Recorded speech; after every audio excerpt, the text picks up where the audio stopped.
Subscribe and click the bell icon for television updates.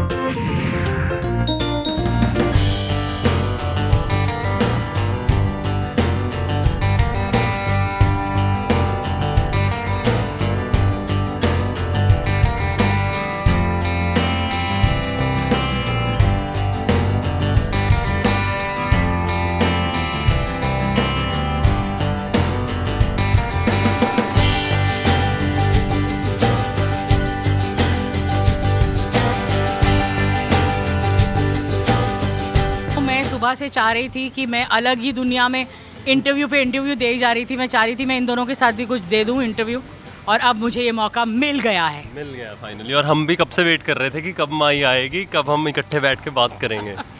Finally हाँ, ऐसे अकेले अकेले ये तो अच्छा है, एटलीस्ट अपन दोनों साथ में थे। ऐसे अकेले अकेले तो बहुत वो हो जाता है कि अरे कोई तो हो मस्ती करने के लिए साथ में। यार बहुत ही ज़्यादा स्वीट है माई, बहुत ही ज़्यादा स्वीट है। मतलब ऐसे पहली बार भी ऐसे हम क्लिक कर गए थे। वाइब एक होती है ना, तो कभी एफर्ट नहीं डालना पड़ा ऐसे। तो बहुत ही ज़्यादा अंडरस्टैंडिंग है और इतनी ज़्यादा स्वीट है कि कभी स्वेट आ रहा होता है ना, माई अपना पंखा आगे कर देती हैं। मैंने इनफैक्ट प्रेस को बताया कि जब मैं पहली बार इसके साथ शूट करने गई थी तो मैंने पूछा था कि वो आपका हीरो, तो बोले कि वो एक शूट कर रहा है। मैंने कहा अच्छा उसे प्लीज़ वो ना मेरे साथ खाना खा ले, क्योंकि मुझे उसमें से जानती नहीं थी। और जो सीन करने को मिला था हमें, वो काफ़ी पहले थोड़ा हैप्पी था, फिर एकदम से वो बहुत ज़्यादा लेयरिंग वाला इमोशनल सीन था। और एकदम से आप किसी को मिलते हो तो उसको छूना, उसको मारना बहुत आपको समझ में नहीं आता है। तो थैंकफुली ये मेरे कमरे में ही आ गया अपना खाना लेकर, और हमने थोड़ी बातचीत करी। और उसके बाद मुझे भी ये इतना अच्छा लगा बिकॉज़ इसकी ये मैंने इसके पीछे भी बोला है, इसके सामने भी बोलूँगी कि इसकी आँखें जो हैं वो इसका सबसे बड़ा एसेट है। ये बहुत ही ज़्यादा इनोसेंट है, इसकी आँखों में एक इनोसेंस है which works for this character, and I was very happy that you know that he is there as Harphool. Mohini से मेरे सीन्स अभी थोड़े कम हुए हैं। ऑफ स्क्रीन हम एक दूसरे को बहुत प्यार करते हैं, लेकिन on screen I think it's going to come as that. पर हमने फ़ोन पर ज़्यादा बात की है एज मोहिनी एंड माई। और मुझे बताया भी गया अभी किसी ने कि वो सीन्स बहुत खूबसूरत आए हैं। So I am so happy that you know that chemistry which we did through telephone. और शादी के में एक सीन हमने अच्छा सा प्यारा सा किया है, छोटा सा। और फिर जो हमने ट्रेन में किया है कि ये तुम्हारा ससुराल से पर मैं तेरी सास ना, तो ये एक अच्छा सा एक जो है हमारा वो बैठा है। आई जस्ट होप दैट एक मैसेज जाए कि हर सास नहीं होती, वो माँ भी हो सकती है। जितना प्यार वो अपने बेटे को करती है उतना ही प्यार वो बहू को भी कर सकती है। वो वैसा ऐसा है कि हरफूल किसी से भी डरता नहीं है, तो बेसिकली जो उसको लगता है नीडफुल वो कर देता है बिना सोचे समझे, चाहे बाद में कॉन्सिक्वेंसेस कुछ भी हों। तो माई का एक ऐसा है कि अगर एक तरफ दुनिया है और लेकिन माई ने कुछ ऐसा कह दिया तो वो पत्थर की लकीर है। और अगर मैं थोड़ा सा अगेंस्ट जाना चाहूँगा तो माई के झाड़ू से बहुत डर लगता है हमारे को। और मुझे लगता है क्योंकि हरफूल ने अपने पिता को नहीं देखा है, वो माई की कोख में ही था जब उसके पिता गुजर गए, तो कहीं ना कहीं वो एक जो बॉन्ड है ना, वो माँ और बाप दोनों का माई के थ्रू ही उसमें आया है। तो इसीलिए प्यार भी करता है और वो इज्जत है वो बेसिकली जो वो माई को देता है, इसलिए उसकी बात मानता है। और इसलिए उसको लगता है कि ये मेरे लिए गलत नहीं सोचेगी शायद। उस समय तो उसे समझ में नहीं आता कई बार, लेकिन बाद में फिर रियलाइज़ होता है। और कई बार वो रुक जाता है, कई बार नहीं मानता। तो इसीलिए जैसे ही वो माई उसको समझाने लगती है तो वो समझ भी जाता है। That is I think because they have that kind of bond जो माओं का होता है ना, कि 9 महीना पुराना होता है बाकी दुनिया से, वो माई और हरफूल का है।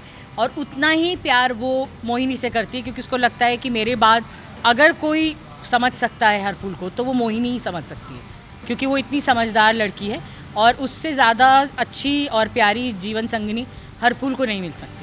अरे ऐसे रिवील वाला तो कुछ नहीं है, बट एक ये चीज़ अच्छी होती है ना जब आपका को एक्टर भी उस सीन को उतना ही शिद्दत से करे जितने उससे आप करना चाहते हो। कई बार होता है ना that you want to do lines but your को एक्टर्स आर नॉट इंटरेस्टेड, तो उसके साथ ऐसा बिल्कुल नहीं है। मैं कभी भी बोलूँ एक बार लाइंस कर ले हाँ कर, एक बार लाइंस कर ले हाँ कर, तो एक वो चीज़ बहुत अच्छी है, गिव एंड टेक हो जाता है। एंड जब आपको पता है कि आपका को एक्टर कब क्या कहने वाला है, तो यू नो एक फ्लो भी बन जाता है कि चलो ठीक है ऐसे। और माई के साथ तो मैंने एक प्रॉपर सीन अभी तक शायद से एक ही किया है, असली वाला प्रॉपर सीन। तो मैंने पहले भी कहा था कि उनकी जस्ट आंखों में देख के ही ना आपको इतना इमोशन मिलेगा उस सीन के लिए, that you will not go out of the character, you will not go out of the scene, you will stay in the scene. Even if आपने उस चीज़ को उस तरह से नहीं सोचा है और आपका और उनका पॉइंट ऑफ व्यू थोड़ा अलग है, बट देन वो इतना नेचुरली उस चीज़ में जाएगा ना कि लगेगा ही नहीं कि आप क्या सोच के आए थे या कुछ अलग कर रहे हो या क्या हो रहा है। And the way she improvises also is very natural, like my improvises a lot, but वो इतना सही इम्प्रोवाइजेशन होता है कि कई बार मैं सोचती यार ये तो लिखा भी नहीं है, लेकिन वो कितना अच्छा सोचा उन्होंने, मेरे से मैं क्यों नहीं सोच पाती ऐसा, because I really can't think like that. मेरा अभी मे बी विद टाइम शायद से मैम आ जाएगा, बट अभी नहीं आता मुझे। तो मेरे को वो चीज़ सीखनी है कि कैसे उस चीज़ को, और उनकी लाइंस जो वो खुद भी बनाते हैं ना वो इतने मीनिंगफुल होते हैं और इतने प्यारे होते हैं कैरेक्टर में रह के, जो वो मेरे को सीखना है। बिल्कुल बिल्कुल सीखने को मिलेगा। एक्चुअली क्या होता है कि जब आप उस किरदार को खेलने लग जाते हैं और आप खुद असल ज़िंदगी में भी एक माँ हैं, तो आपके लिए एक्शन रोलिंग पर आप वो कैरेक्टर बन जाते हैं। और जैसे जैसे ये दोनों ग्रो करेंगे और ज़्यादा काम करते रहेंगे, ये अपने आप से उनमें आ जाएगा। क्योंकि मैंने जिन को एक्टर्स के साथ काम किया है जो ऑलरेडी बहुत सारा एक्सपीरियंस लेके आते हैं, वो सेम पेज पे आने लगते हैं फिर। क्योंकि वो क्या होता है कि आपके रोलिंग में ही आप उस किरदार में चले जाते हैं, आप सोचने भी वैसे लग जाते हैं, बोलने भी वैसे लग जाते हैं, लाइनें कोई मैटर ही नहीं करती फिर, और आप उस किरदार की तरह बोलने लग जाते हैं। तो आप ना बाहर जाते हैं उस किरदार से, लेकिन आप उस किरदार में लेके इतना कुछ बोल जाते हैं और सामने उस एक्टर को आंखों से वो देते हैं कि वो दे पाए। क्योंकि आप अकेले किला फतेह नहीं कर सकते। Acting is all about action reaction. अगर दो लोग मिलकर उस सीन को बनाते हैं तभी वो सीन बनता है। कोई अकेला एक्टर ऐसा सोचे कि मैं तो जी ये करूँगा, मैं तो वो, ऐसा कभी नहीं होता है। दो किरदार मिलकर या तीन हो जो सीन में, या चार हों, वो मिलकर ही सीन बनाते हैं। कोई अकेला कभी कुछ नहीं कर पाता। इसलिए you are very much lucky as an actor अगर आपको अच्छे को एक्टर्स मिले। And I think we all are lucky that. मुझे बहुत फील होता है कि बहुत फॉर्चुनेट हूँ कि माई के साथ, स्पेशली माई प्ले कर रही हैं तो और ज़्यादा सीन साथ में हैं, तो और एक्सप्लोर करने को मिल रहा है। और आई थिंक ये हम सबके साथ ही है, चाहे वो ज़ेबी हो, चाहे शगुन हो, मतलब हरफूल हो या मोहिनी हो, या वो मेरा बड़ा बेटा जो है संतोष, या शालिनी जो मेरी बड़ी बहू बनी है। वो सबके किरदार अलग अलग किस्म के, लेकिन वो सब करने में, उनके साथ करने में बहुत मज़ा आता है। और थैंकफुली हम सब एक पेज पर हैं, जो आपको इसीलिए वो प्रोमो अच्छा दिखता भी है आई गेस। अरे हमारे को आंखें फाड़ फाड़ देखे हैं, इतना शुक्र है कि हमारे साथ हमारी माई आके बैठ गई से, हमारे को उसके साथ ना बैठना पड़े है काली कनूटी के साथ ना। सारी जिंदगी तो उसके साथ ही बितानी से, माई तो जरूर रहेगी, लेकिन ये मोहिनी भी तेरे साथ ही रहने वाली से। अरे ठीक है ना माई, हमारा कौन सा अभी ब्याह हुआ से हैं? अरे ना किसी को पता ना से, लेकिन ब्याह हो सा गया है। यो देखो मारी माई के पेट में ना बात रहती कोई है, माई सबने सब बता देगी। क्योंकि ऐसा है ना कि टीवी में ना हर कहानी प्रेम कहानी से शुरू होके फिर शादी तक जाती है ना। हमारे सो थोड़ा सा अलग से ना, पहले शादी हो जाती है तो फिर प्रेम कहानी शुरू होगी ना। ये बात जो है ना सब गांठ बांध लो। इसीलिए 13 जून को जब देखोगे ना तो कोई प्रेम कहानी की शुरुआत ना होगी, एक अरेंज मैरिज की शुरुआत होनी से। अब ना ये कुछ भी बोलेगी मोहिनी ना, ज़्यादा चुप ना बैठ। मेरा सुन के ही हो जाता है कई बार।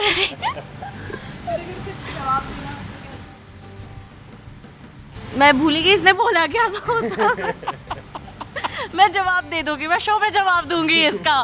देखा, मैंने कहा ना हरियाणा के सामने टिक ना पा रही से। अरे because they get they more in number, फिर मैं हरियाणवी बोलने लगती हूँ। सीन में हो चुका है ऐसा, वो होने वाला है। हाँ। हरियाणा आ जाएगी ना। मैंने किया भी एक सीन, मैंने कहा देखना 1 महीने के अंदर अगर तू हमसे ज़्यादा अच्छी हरियाणवी ना बोलने वाली ना होगी ना तो मेरा नाम बदल देना। अरे बोलनी सिखा देंगे। चल कुछ बोल के दिखा दे हरियाणवी में।